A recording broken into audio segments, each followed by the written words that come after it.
Good evening and welcome to COVID-19, an economic opportunity across zip codes in America. New insights from big data with Raj Chetty.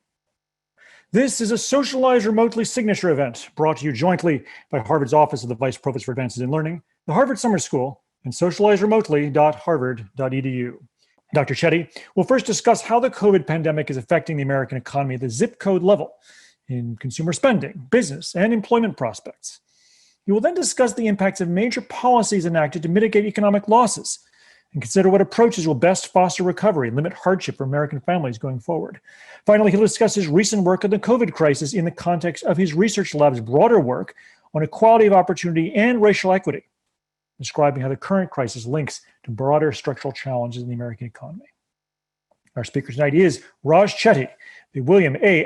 Ackman Professor of Economics at Harvard University. Raj is also the director of Opportunity Insights, which uses big data to understand how we can give children from disadvantaged backgrounds better chances of succeeding. His research combines empirical evidence and economic theory to help design more effective government policies. His work on topics ranging from tax policy and unemployment insurance to education and affordable housing has been widely cited in academia, media outlets, and congressional testimony. Raj received his PhD from Harvard University in 2003 and is one of the youngest tenured professors in Harvard's history. Before joining the faculty at Harvard, he was professor at UC Berkeley and Stanford University. Raj has received numerous awards for his research, including MacArthur Genius Fellowship and the John Bates Clark Medal, given to the economist under 40 whose work is judged to have made the most significant contribution to the field. Without further ado, let's learn more about COVID-19 and economic opportunity across zip codes in America. Raj, the virtual floor is yours. Thanks so much, Jonathan, and thank you all for joining this evening. It's a pleasure to have an opportunity to speak with all of you. So I'm going to share my screen here and start by just giving you an overview of what I'm going to speak about tonight, which is primarily focused on the COVID-19 crisis and how we can best address what the crisis is doing to the American economy going forward. But I want to frame that discussion in a broader historical context by talking about the American dream, which of course is a multifaceted, complicated concept that means different things to different people. But I want to measure the American dream in one way that we can systematically look at in the data, which is looking at the fraction of children who go on to earn more than their parents did by the year in which they're born, which is what you're seeing in this first chart here.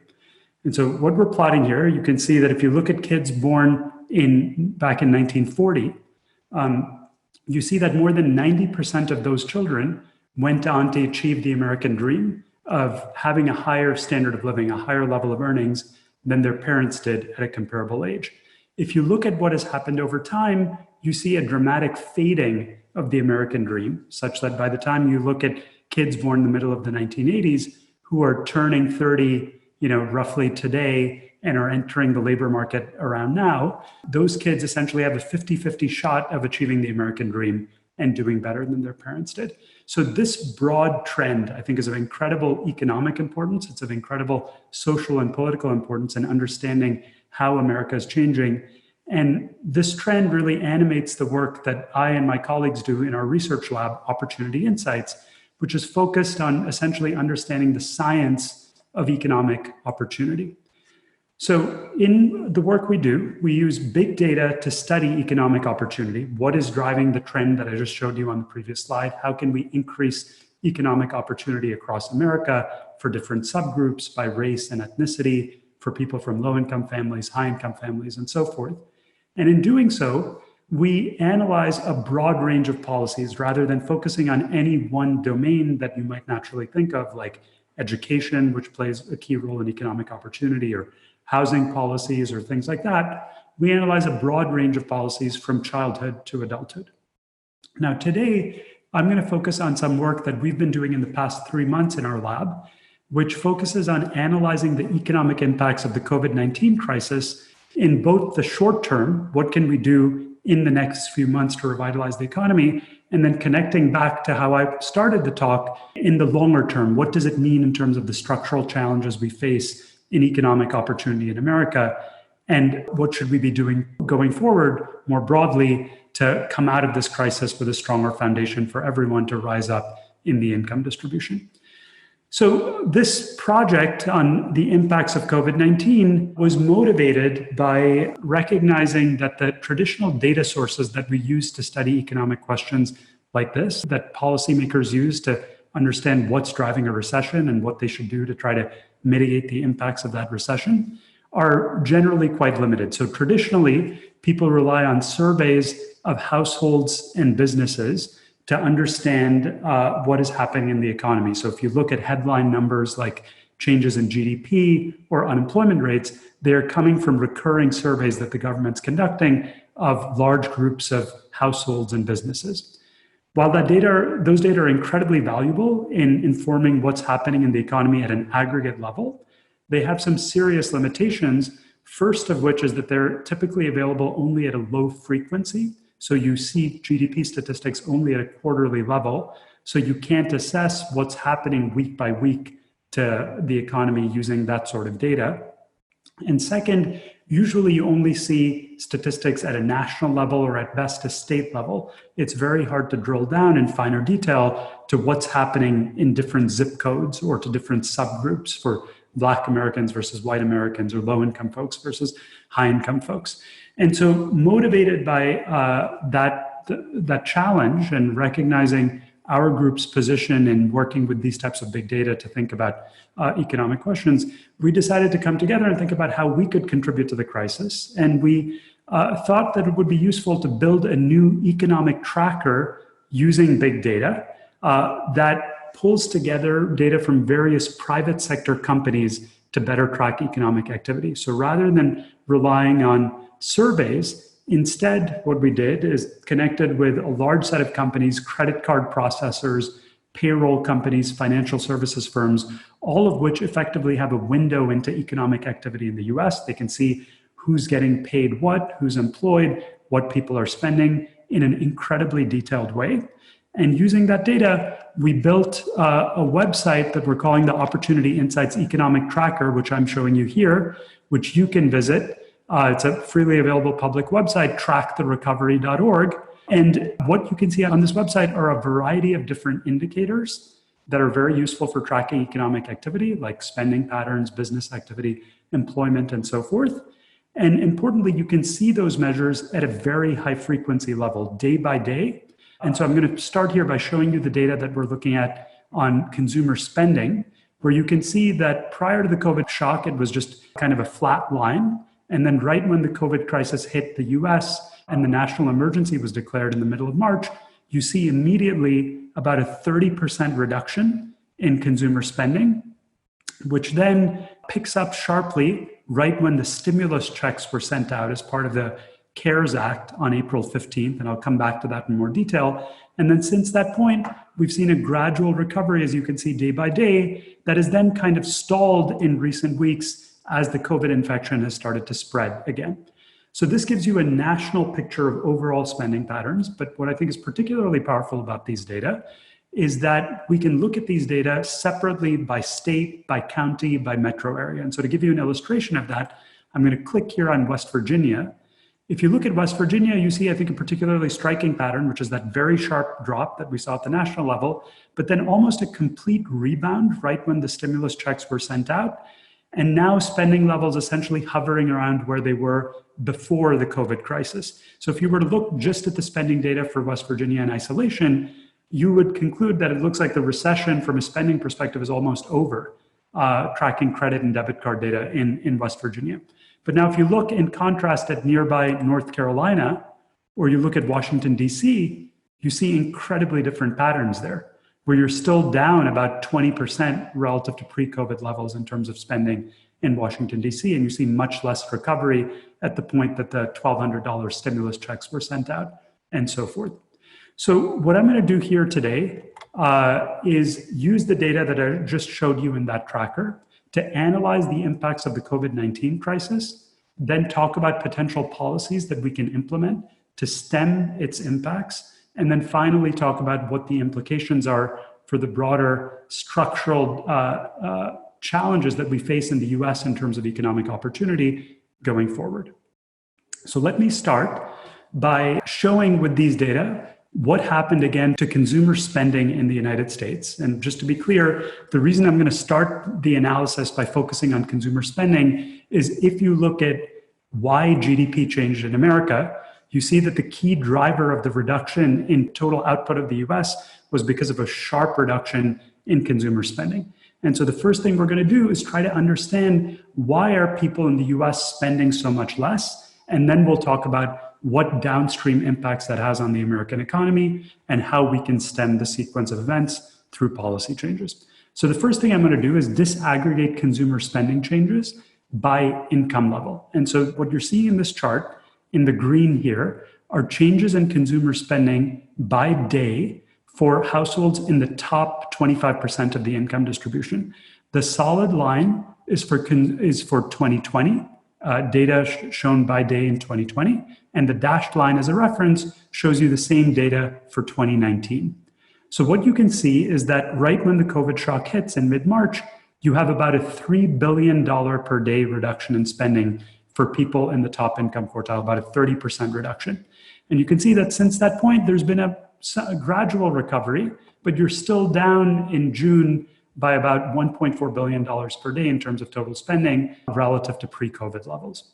Now let's compare that to what happens for consumers in the bottom income quartile, the bottom 25% of households in the US by income.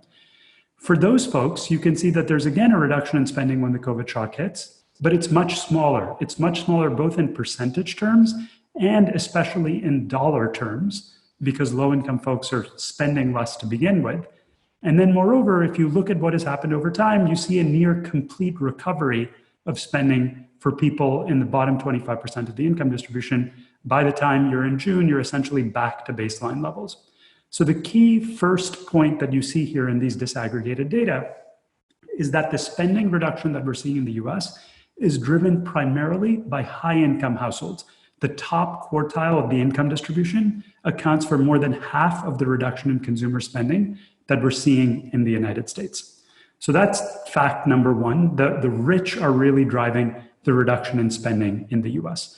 Now, the next question is, why are the rich cutting spending so much? Is it because the stock market fell and people are feeling more cautious and are cutting back on spending because of a fear of a lack of purchasing power? Or is it perhaps because of fear of contracting the COVID virus itself, and that's inducing people to perhaps stay at home and choose to spend less? So to distinguish between those alternative channels, what we can do next is look at different categories of spending. We can break down this data in a very fine way and look at spending on various different types of things. And so I'm going to give you one illustration of that here. Here you're looking, if you look at the purple, you're looking at spending, for instance, on installation of at-home swimming pools. The green series is for landscaping services. And in both of those categories, which you'll note require no physical contact with other people in order to spend on those things, because they occur outside of your house while you are inside your house, you see essentially no reduction in spending at all. In contrast, if you look at things like restaurants and eating places, airlines, or barbers and beauty shops, you see a tremendous reduction in spending of 80% on average. And so more broadly, I'm just giving you a few examples here. More broadly, what we find is that the vast majority of the reduction in spending by the rich is coming from a reduction in spending on what you might think of as in-person services, things that require you to go outside your house in order to consume them. And so what that points to is that the key driver of the reduction in consumer spending in America is not a lack of resources, it's not a lack of purchasing power, which is traditionally what happens in recessions. Rather, it seems to be driven by health concerns that are inducing people to spend less in certain categories, in particular things that require them to go outside their homes.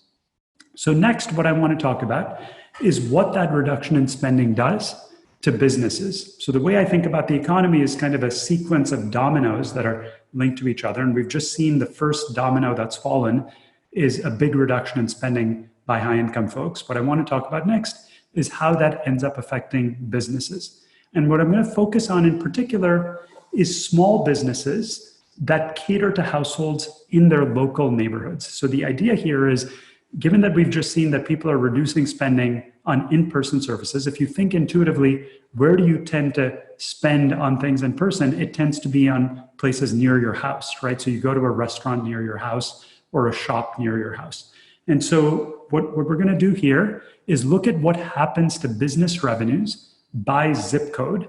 So we're now looking at these data from the business's perspective, and we're asking how much revenue did a business lose depending upon the zip code in which it was located. And I'm going to start here by just giving you an example for New York, which will be familiar to many people. So right here, you can see Central Park in New York. And if you look at the area right around Central Park, you see very dark red colors, which correspond to revenue losses of more than 80 or nearly 90% relative to pre-COVID levels. And for those familiar with New York, you will recognize that these are the most affluent parts of New York, places like the Upper East Side, where businesses are losing nearly 80 or 90% of their revenue. Now, in contrast, if you just go a few miles north and look at the Bronx, for instance, you see very different colors there. You see that businesses located in the Bronx are losing more like 30% of their revenue, far, far less than businesses located in Manhattan. And when you think back to what I said about what's happening to consumer spending, that makes perfect sense because high-income folks who are living, for instance, in the Upper East Side are cutting spending much, much more, perhaps because they have the capacity to self-isolate, to work remotely, they have larger homes, et cetera. Some of them are able to even move to second homes, which is part of what's driving the specific pattern in New York, but is more broadly, I think, not the key phenomenon. But in general, you're seeing this pattern that businesses located in affluent areas are experiencing tremendous revenue losses. So that's true in New York. That's also true in San Francisco. For those familiar with the Bay Area, the most affluent parts of San Francisco, for instance, Pacific Heights, and the areas right near the coast here, you see 80, 90% losses in business revenue. If you go across to the East Bay, places like Hayward or up in Richmond and San Pablo, you see more like 30% losses in business revenue. And more broadly, if we look across the United States and we look at higher rent zip codes, a simple way to measure the affluence of an area, you see that business revenue losses are nearly twice as large in more affluent areas than less affluent areas. So the second domino that's fallen in the analogy that I was making earlier is that businesses, particularly those located in affluent areas, those that are catering to high-income customers, have taken a tremendous hit as a result of the reduction in consumer spending. So the third piece of this chain is to ask what then happens to employment. So businesses experience this loss in revenue. How do they deal with that? How do they balance their books? Well, it turns out businesses pass on that shock to their workers, and in particular, start to lay off lots of low-income workers. So going back to the map of New York that I was showing you before, if we now look at changes in employment rates using payroll data of folks in the bottom fifth of the income distribution, so think of this as low-wage hourly workers, you can see that, again, in the most affluent parts of New York and Manhattan, there are 70% employment losses. So if you worked in a restaurant in Midtown Manhattan, for example, you have a 70% chance of losing your job. Again, if you're in the Bronx, that number is far lower. 20% of folks working in restaurants and retail shops in the Bronx or in Queens have lost their jobs. So again, these incredibly different impacts depending upon where you happen to be working because of this chain of events that I just described. And again, that pattern holds not just in New York, but more broadly across the United States. If we look at higher rent zip codes, we're seeing much larger reductions in employment rates for people working in higher rent areas. Now, all of this data shows you what is happening to employment currently at present. But importantly, if you think about employment prospects going forward, it looks like we're going to see a very similar picture there as well. So in this chart here, we're looking at changes in the rate of job postings.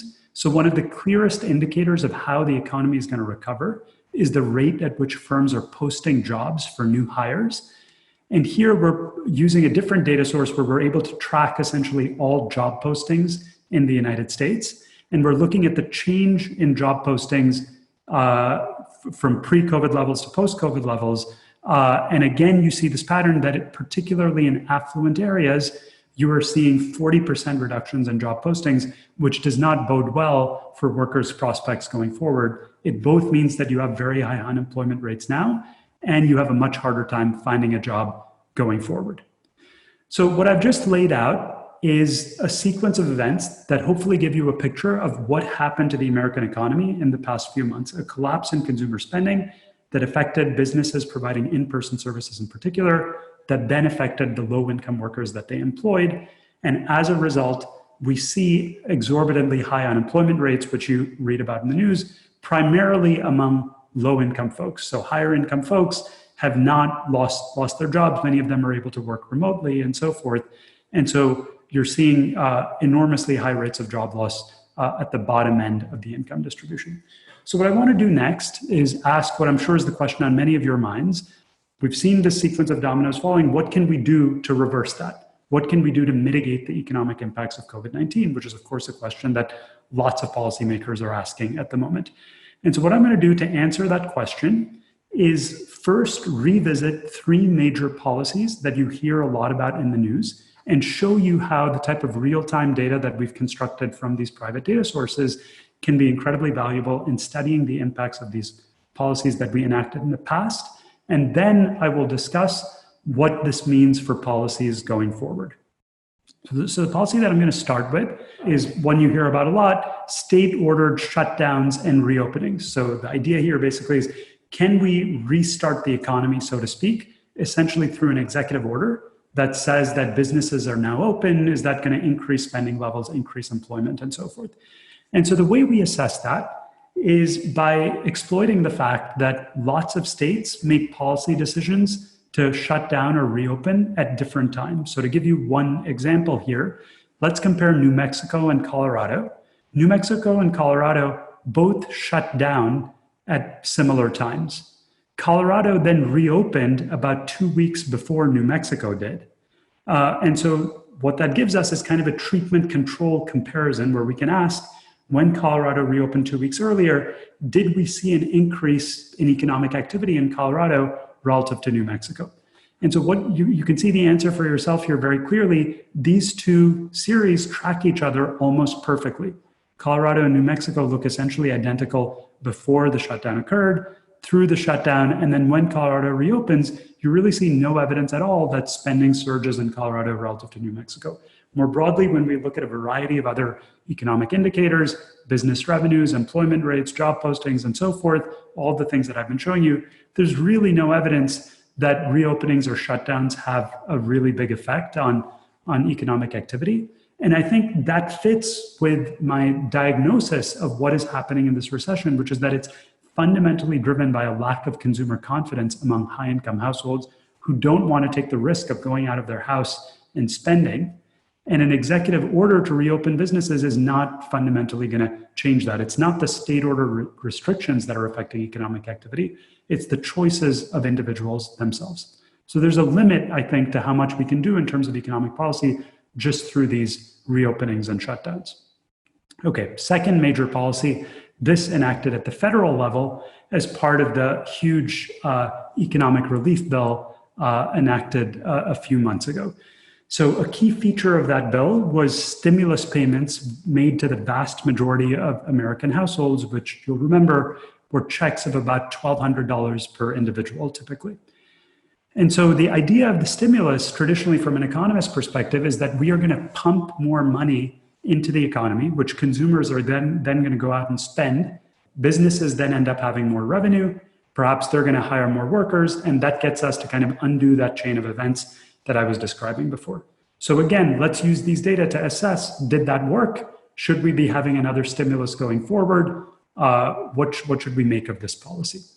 So to assess that, I'm going to again start by plotting consumer spending patterns, this time comparing spending again for consumers in the bottom income quartile shown in the blue, so low income folks shown in the blue, and high income folks shown in the green. The stimulus checks, if we look at bank deposit data, for the vast majority of Americans, they were deposited on exactly April 15th. And what I think is quite remarkable is if you look at credit and debit card spending data, you literally see 3 or 4 days later an enormous surge in spending, nearly a 20 percentage point increase on April 17th relative to April 14th for low-income households. So at that level, it looks like the stimulus really works. It induces consumers to spend a lot more, which is the basic idea of providing stimulus. Now, if you dig deeper, though, the story is more complicated. So what I'm going to do next is disaggregate that spending change again by the category on which consumers are spending. So here we're literally plotting the data day by day on durable goods spending. So durable goods are things like refrigerators, appliances, things you might buy through online retailers, for example. And what you're seeing is exactly on April 15th relative to April 13th, there's a jump of about 20 percentage points in spending on durable goods. So a lot of the extra spending that's occurring is on things like appliances and so forth. If you look in contrast at spending on in-person services, things like restaurants, hotels, and so forth, you see hardly any jump at all, something like around 5 or 7%. So why is this important? Remember what I said initially is that the vast majority of the reduction in spending had come in in-person services, not in durable goods. But when we give people the stimulus checks, they are not undoing that reduction in spending. Instead, they're going and spending at online retailers like Amazon or Walmart. And those companies, as a result, end up having more revenue. But the local shops and the local restaurants and the local businesses do not end up getting the stimulus checks. And as a result, if you look at revenues and employment of restaurants and retail shops, particularly in affluent areas, we see hardly any recovery at all in these data. So one way to think about it is that the COVID shock created lots of holes in the economy, and the stimulus led people to spend more, but not to fill in the holes that were created by the initial economic crisis. And as a result, that really dampens the ability of the stimulus to have that virtuous cycle and increase employment levels going forward. So I think, again, because the fundamental driver of the reduction in spending is the health concerns, there's just a limit to what we can do with economic stimulus as well.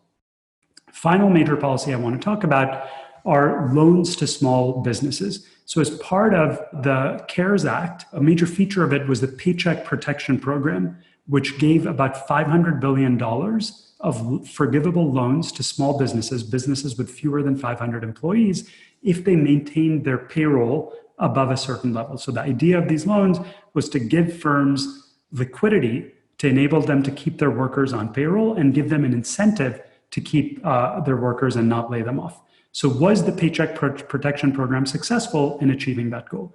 So to evaluate that, we're going to again turn to our payroll data sources and plot employment levels, looking first at firms that were eligible for the PPP program, firms that had fewer than 500 employees. And this green line here shows you the trend in employment for that group.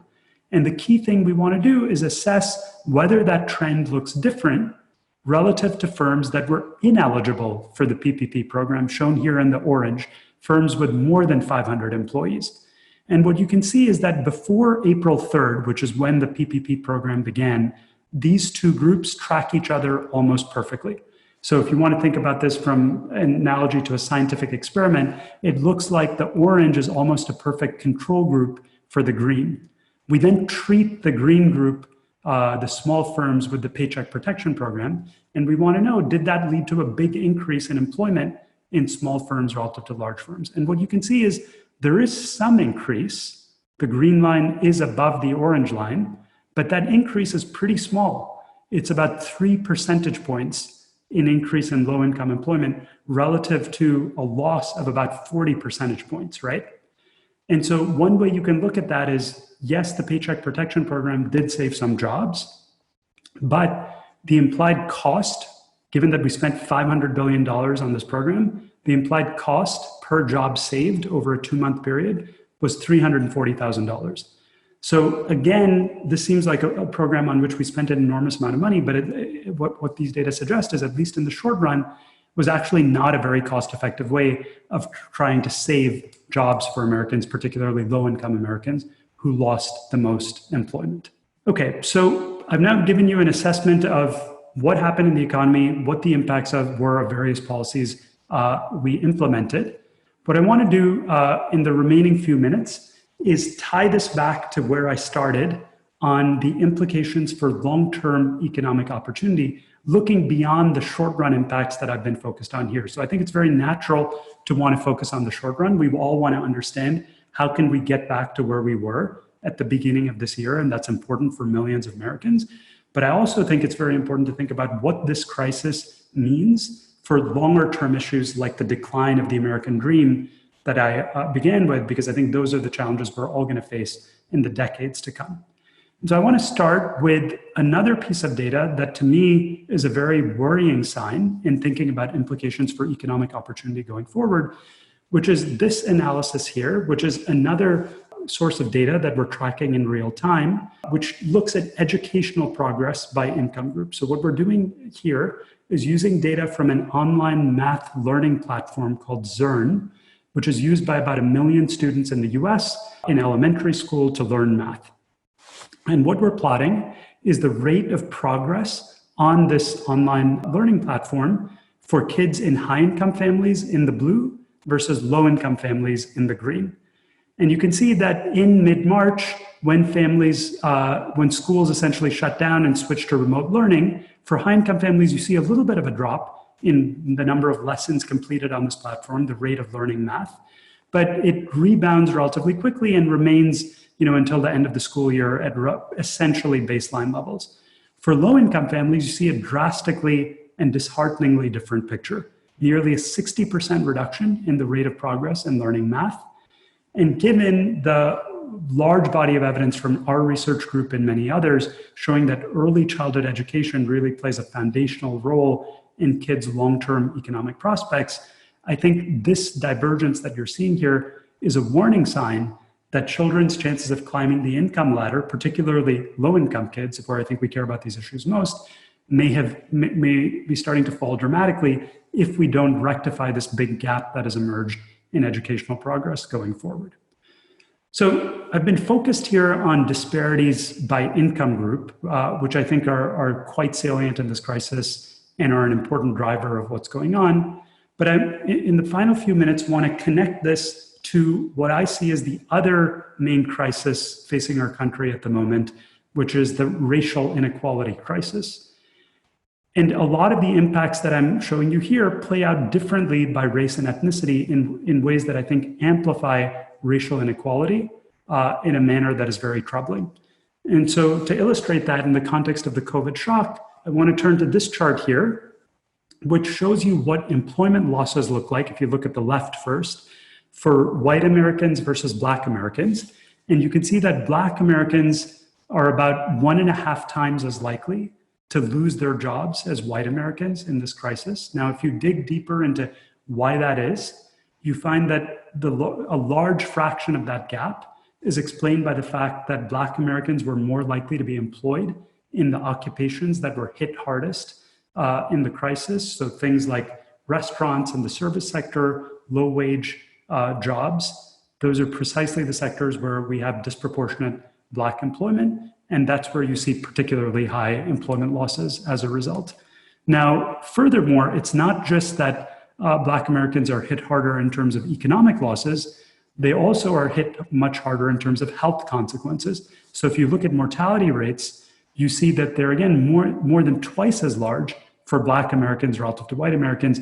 Again, I think in part at least because Black Americans are more exposed through their line of work in sectors like nursing homes and healthcare that put them at much greater risk, also given where they're living in dense communities where ability to avoid the COVID infection is much less.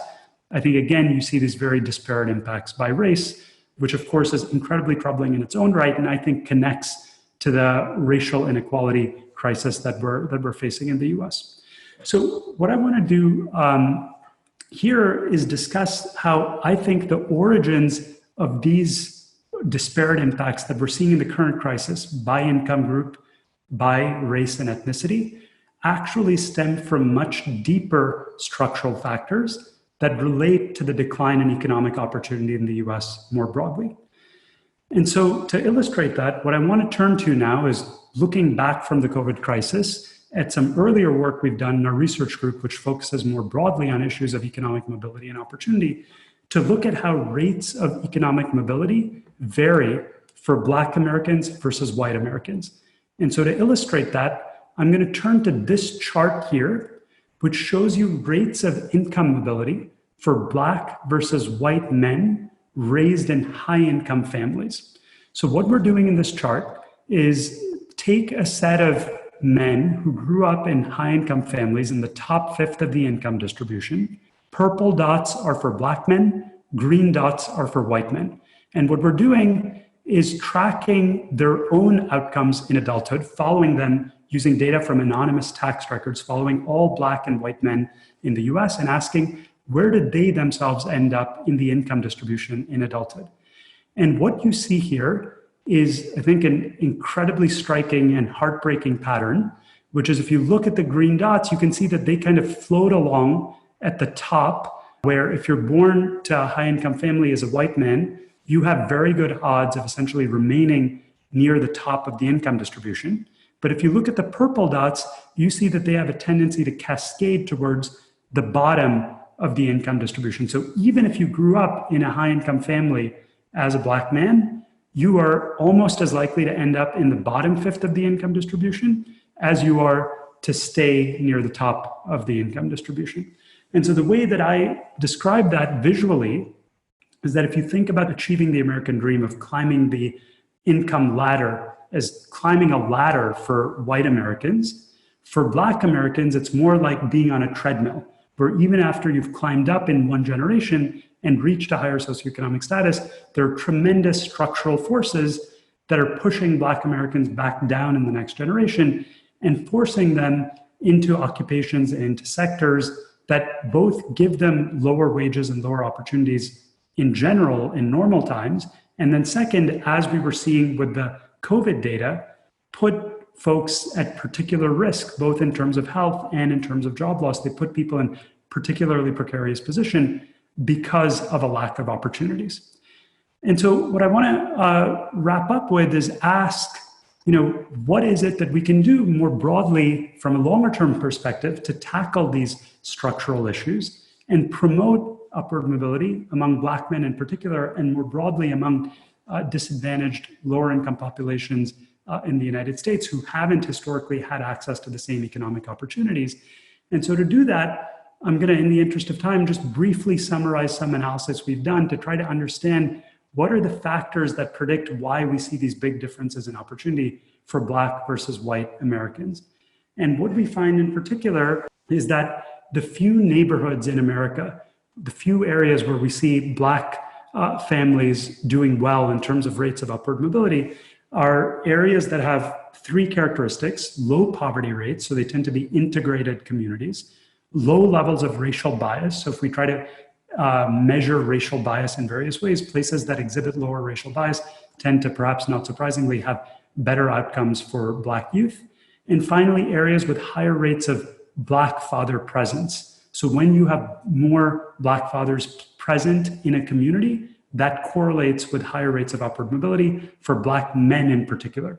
You'll notice that I'm emphasizing Black men. We find much larger gaps in economic opportunity for Black men versus white men, rather than Black women versus white women. And so that, I think, is an additional factor to keep in mind, that it's particularly Black men who have poor economic opportunities. And I think that's a key group that we need to focus on in addressing racial disparities going forward. So how might we, having this knowledge about what seems to be driving these disparities, how might we address those disparities going forward? I just want to point to some potential solutions that we and others are thinking about that likely naturally come to your mind as well, given the causes that I just laid out. So you can think about things like criminal legal reform, where, why are there so many Black fathers who are absent in communities? It obviously relates to mass incarceration and issues of the criminal justice system. And I think reform of various types in that area can be incredibly valuable. My colleague Mazreen Banaji in our psychology department has been doing a lot of path-breaking work on racial bias and implicit racial bias, and more recently, how we might be able to reduce racial bias. And I think that is an incredibly important area to focus on. In our own research group, we have been focusing heavily on efforts to reduce racial and income segregation. So if you look at maps of the United States, you find that Black Americans, white Americans, or low-income Americans and high-income Americans are not living together. They live in very different parts of cities. And that kind of segregation we found is tremendously negatively associated with a variety of outcomes. And so we've recently implemented a randomized intervention in Seattle where, in collaboration with housing authorities, we provided housing vouchers to families and assistance in moving to higher opportunity areas. And we're able to develop a very cost-effective method of leveraging existing government programs to reduce segregation and help more families, both Black and white, move to higher opportunity areas where, based on historical data, we can see they have better chances of succeeding, achieving better outcomes in the long run. So let me conclude by talking about what I hope you will take from this presentation, and then I'm happy to take some questions. So what does all this mean for policy going forward at this moment? So first, I think the key in order to create an economic recovery is to focus on public health rather than traditional economic tools. So things like, of course, in the long run, finding a vaccine, but in the shorter run, appropriate,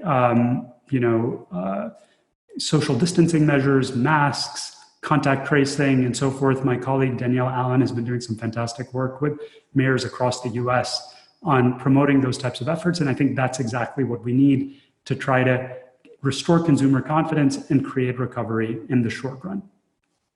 What can we do from an economic policy perspective? I don't think the traditional tools that economists usually think about in recessions, like back in the Great Recession, helping banks or providing liquidity or providing stimulus, those things, as I showed you, are just less effective when the fundamental cause of the crisis is health concerns. And so instead, what I've been encouraging policymakers to do is focus on the social safety net, extend unemployment benefits, patch up programs like the food stamps, SNAP program, and so forth, to make sure that we can mitigate economic hardship as much as possible in this crisis for folks who've lost their job. And then finally, longer term, as I was talking about at the end, I think it's very important to address the core structural issues that limit economic opportunity for many Americans. So in this crisis, I think it has become very salient to many Americans that Black Americans, that other populations face a unique set of challenges. And I think rather than focusing on this as just a temporary thing, how do we fix this in the moment? As I hope I illustrated, I think those issues stem from much deeper historical challenges that many subgroups in the US face that limit their economic opportunities. And I think using this crisis as an occasion to rise up to the challenge and figure out solutions that will help all Americans going forward would be an incredibly valuable outcome. So let me end by noting that for those of you who are listening and interested in learning more, you can look up more about the work our research group is doing on these websites here, the Economic Tracker, and on our group's website. You can follow us on Twitter and so forth, and we welcome any questions you might have at this address. I'll also note that I've been recently teaching a new class at Harvard, Economics 50, that's open to all students without any prerequisites, called Using Big Data to Solve Economic and Social Problems. And all of the lectures and readings from that course are available online. So if you're interested in seeing more of this work on the science of economic opportunity and how we can use big data to transform economic policy and social science going forward, I invite you to look at those lectures. So let me stop there and turn back over to you, Jonathan, for questions. Thanks very much. Thank you, Raj. A number of the questions that have been flooding in are about rural areas rather than the metro. So I'm going to take these questions a little bit. Just tell us a little bit what's been going on in rural areas. How is it different from what we've been seeing in the large metro areas, whether that be because there's a very large case density or because people have been more comfortable writing out the pandemic? What are you seeing? Yeah, so I would say quantitatively, the patterns are definitely less accentuated in rural areas for exactly the reasons you mentioned, Jonathan, that in very dense areas, I think, naturally the spread of the infection is a bigger concern. People are self-isolating more. The nature of jobs, I think, allows people to self-isolate more. So all of these patterns are accentuated. That said, when we look across counties and rural areas, we see a very similar sequence of events qualitatively. So everything's kind of reduced in magnitudes, but you see a similar reduction in spending, you see similar impacts on local businesses, you see similar reductions in employment, particularly among low-income workers. And so I think all of the lessons that I was showing here apply to rural areas as well, but just with smaller magnitudes. That's a different question. One is kind of about the data set itself. Given this, where you started, the big difference between the top quartile versus the bottom quartile, you're drawing a lot of your data apparently from the credit card transactions. Is that going to cloud the data if, perhaps for a lower income quartile, that there might be more cash-based transactions that wouldn't show? Excellent question. So one of the things we do with all of these data sets before we apply them, which I didn't go into here in the interest of time, is try to benchmark them very carefully to make sure they're tracking survey-based national statistics to ensure that we don't have biases of the type that you described. So you might worry, for instance, that for low-income folks, we're missing a substantial part of transactions because they use cash, or there are many things that people buy that are more generally not captured on credit and debit cards. And so what we spent a lot of time on is showing that even though credit and debit cards don't by any means capture all forms of spending, it turns out that the patterns you see in credit and debit cards very closely track what the government puts out in official statistics based on surveys. And so that gives us confidence that the patterns we're seeing here are revealing about what's happening when we dig into the data in greater detail. So I think that's a very natural concern to have ex ante, but it turns out when you look at the data in that way that it's not a concern in practice. Very good. Well, that's a different question. And again, I'm going to encourage everyone to use the Q&A function at the bottom of the Zoom window in the time we have left. You commented about the racial disparities that you're seeing in the data. How about the gender disparities? What's happening now that you might be seeing, particularly with parents who lack access to childcare, et cetera?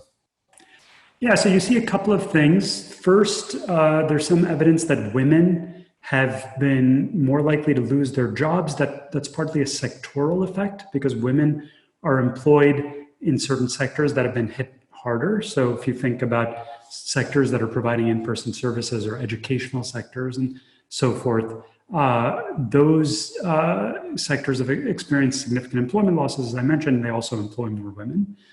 Second, not from our data, but other research shows that women are bearing a disproportionate burden at home in terms of childcare. And as a result, even conditional on keeping a job, are just able to spend fewer hours working than men are. And I think that's exacerbating gender disparities.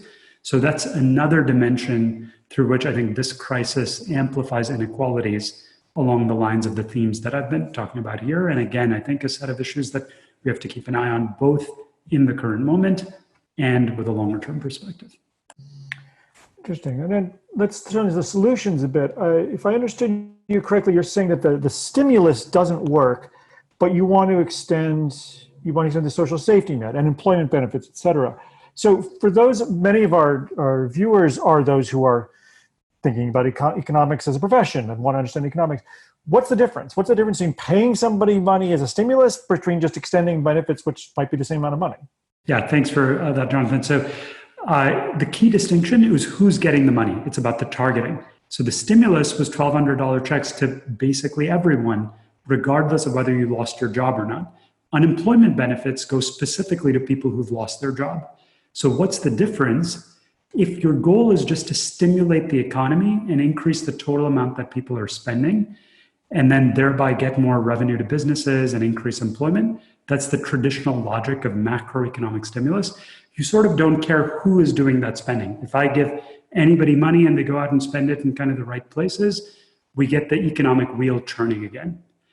That I was showing you, that argument really doesn't seem to be working perfectly in the current context. The purpose of unemployment benefits is very different. It's to say, for folks who've lost money and are not going to be able to pay their rent and put food on their table, let's make sure that they can get through the coming months until the economy restarts. We're not fundamentally trying to restart the economy with unemployment benefits. We're just kind of trying to tide people over and provide social insurance. And so while unemployment benefits themselves can serve a stimulative purpose, their targeting is extremely different. And so what I've been arguing for is a focus on that more targeted form of cash payments to people who've lost their job. And the most natural way to deliver that is through the unemployment benefit system rather than through the tax system where we just kind of give everyone a check irrespective of what happened to their income in the past few months. But neither of those would itself bring back the business for local restaurants and others that are dependent on I don't confidence think and so. health. Short of a public health effort that really gives consumers confidence to go out and spend in those places. Very good. Well, an interesting question here. I would just have a few more minutes. What surprised you the most in your findings? I would say going into this, I had expected, like many economists, that the impacts would be concentrated in less affluent areas. So what you see in most recessions historically, didn't have exactly the sort of data, but to the extent we had these sorts of data, we see that unemployment rates surged in lower income counties and less affluent, less educated places, concentrated in manufacturing sector and things like that. In this recession, it's quite the reverse. If you look at Silicon Valley, low income folks who are working in Silicon Valley are among the most likely to have lost their jobs. And I think that's just not a pattern we would have expected ex ante. But once you think through the sequence of events that I described, that high income folks in Silicon Valley are self-isolating, not going out to local shops and so forth, you can see exactly how that plays out. And why does that matter? It means that the regional impacts of this crisis might be extremely different from what we've seen in the past. And I think that can potentially call for very different solutions. What we've seen in prior recessions is that the places that are hit hard, for instance, Phoenix was hit very hard in the Great Recession. Even 10 years later, we see Phoenix with significantly lower employment rates than other places. So there are long-term scarring effects when you have a big shock to your local area, because people tend not to move to different places to find jobs. And so that kind of creates a glut of labor supply that doesn't get cleared in the market. And so my sense is in this crisis, it's going to be a very different set of places that are hit hard, like Manhattan, for example. And that's going to call potentially for a very differently focused set of efforts targeted at recovery. So maybe in the last couple of questions, let's just think about long-term ramifications. Maybe you could say more about education. I mean, you look at the difference in that one, the Zern set, for example. What will be the long-term ramifications of significant educational disparity or educational attainment that this might be exacerbating? Yeah, I mean, I think the long-term consequence is going to be a reduction in economic mobility, coming back to where I started. So look at the fraction of kids who are doing better than their parents, or look at the fraction of low-income kids in particular who are rising up in the income distribution, which is our lab's core focus. It's hard to imagine that, given the tremendous shortfall in terms of educational progress, that we're not going to see an impact unless we rectify that very quickly. And I think that's extremely troubling. Now, the silver lining for me is, if you look at the historical record in terms of when we had significant policy changes in the United States, it's really in periods like the Great Depression, where afterward you had things like the New Deal and a fundamental change in US economic and social structures. And, more broadly, my hope is this crisis, you couldn't imagine a bigger shock to our society and to the economy. My hope is we will not just come out of this crisis, but start to re-examine some of the institutions that are leading to segregation, leading to disparate opportunities for Black and white Americans, that might ultimately put us on a better path than we would otherwise have been absent this crisis. That is a hopeful view. Obviously, there's no guarantee that that's going to happen, but I think it's up to all of us and to policymakers to try to make that happen. So maybe let's do a final question then. So thinking that long term, but how to get there. If you could give one piece of advice to a policymaker who would listen, what would it be right now? So I think it would be, I don't know if this counts as one piece, but it would really be the what I summarized at the end there. And I have been talking to a number of policymakers on both sides of the aisle who are very focused on how to develop the next economic relief bill literally as we speak. And what I've been telling folks is focus on the social safety net, how to mitigate disparities at the moment. Don't worry about trying to restart the economy, because honestly, that's impossible from an economic perspective. There's a limit in terms of what we can do. we need to rely on public health experts to do the best we can on that front and curtail the spread of the virus.